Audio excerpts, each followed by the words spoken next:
My name is Naomi Carter and I'm 31 years old.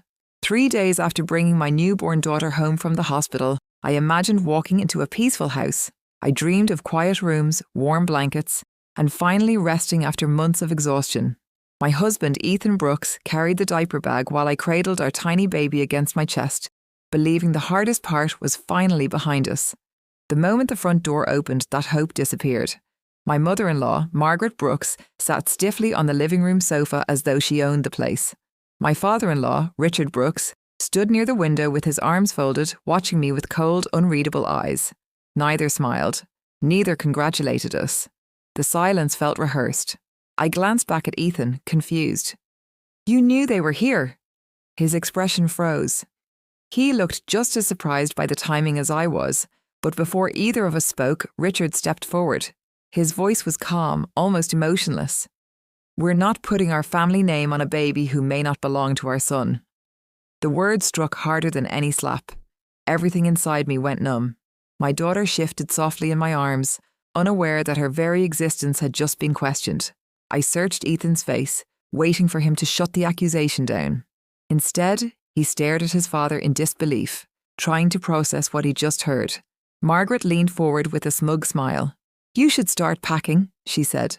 "This family deserves honesty." I refused to argue. Years earlier, I'd learned that defending yourself against people who had already decided you were guilty only wasted energy. They weren't looking for answers. They wanted surrender. Without saying a word, I walked past them and gently placed my sleeping daughter in the bassinet beside the fireplace. Then I crossed into the kitchen. On the counter rested a plain white envelope from the hospital. I'd ignored it since coming home, assuming it contained routine paperwork that could wait until life settled down. Now it suddenly mattered. I picked it up, returned to the living room, and handed it directly to Ethan. "What is this?" he asked quietly. "You'll see." He opened the envelope, unfolded the single sheet inside, and began reading. Halfway down the page, his expression changed completely. His eyes hardened. Without looking at me, he slowly turned toward his mother. The silence filling the room no longer belonged to accusation. It belonged to the truth. Ethan kept staring at the document for several long seconds before carefully folding it shut. His face revealed nothing, but the tension in his jaw told another story. My heart pounded. Margaret shifted impatiently on the couch. "Well?" she demanded. "What does it say?" Instead of answering, Ethan placed the paper gently on the coffee table between us. He rested one hand over it, stopping either of his parents from reaching for it. Then he looked directly at them. "You both need to leave." The words were quiet, yet they echoed through the room. Richard frowned. "Don't be ridiculous. We only asked for proof." "You didn't ask," Ethan replied evenly. "You walked into my home 3 days after my wife gave birth and accused her of betraying our family." Margaret forced an uneasy laugh. "We're simply protecting the Brooks name." "No," Ethan answered. "You're protecting your own pride." She reached toward the document again, but Ethan pulled it back into his hands. "The hospital completed this paternity confirmation before our daughter was born because I requested it for insurance paperwork. I never doubted Naomi for a second." Margaret blinked. "You requested it?" "Yes," Ethan said. "Because Dad kept talking about family trusts and bloodlines. I wanted unnecessary questions settled before our daughter arrived."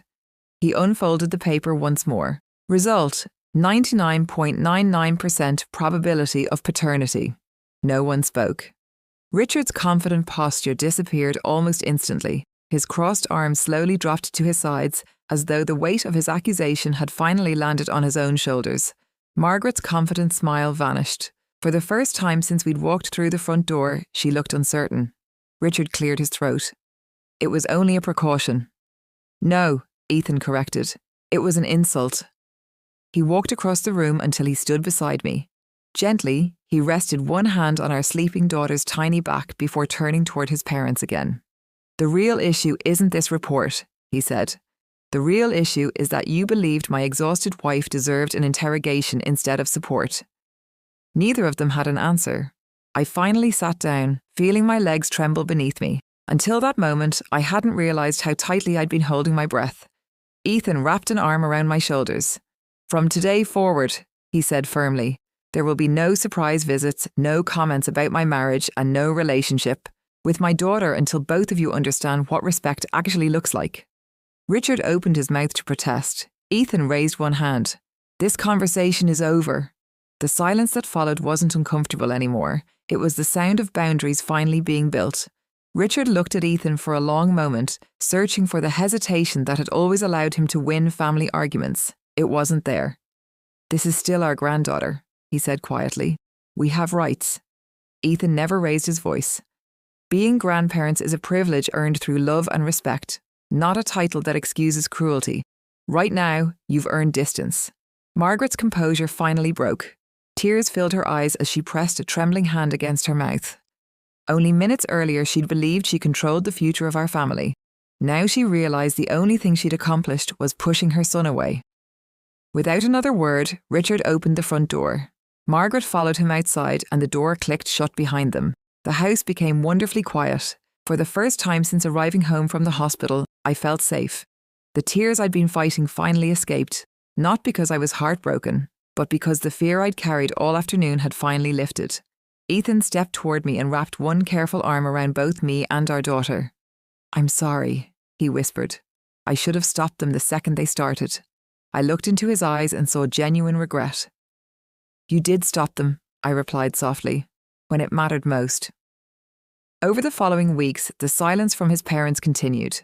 There were no angry phone calls, no surprise visits, and no attempts to justify what had happened. Instead of chasing reconciliation, Ethan focused on protecting our future. Working with an attorney, he revised the family trust that had sparked so much suspicion. Every outdated clause tied to bloodline verification disappeared. The trust was rewritten so every asset belonged solely to our daughter, secured beyond anyone else's influence. Months later, Richard requested a meeting. Ethan agreed to one condition. "There will be no excuses," he told them. "If you want a relationship with my family, you owe Naomi a real apology." When they arrived, both looked older and humbler than I remembered. Richard apologized first, admitting his fear had blinded his judgment. Margaret followed, acknowledging that her accusations had caused pain no new mother should ever endure. We accepted their apology, but forgiveness didn't erase the past overnight. Trust returned slowly, built through respectful conversations, scheduled visits, and consistent actions instead of promises. They learned to ask before coming over, to treat me as family rather than an outsider, and to value kindness over control. Today, our daughter is old enough to fill our home with laughter, completely unaware of how close one accusation came to dividing her family forever. She may never know the story behind that plain white envelope, but Ethan and I always will, and every time I remember that day, I'm reminded that love isn't measured by shared names or inherited wealth. It's measured by who stands beside you when the truth is tested and refuses to let you stand alone.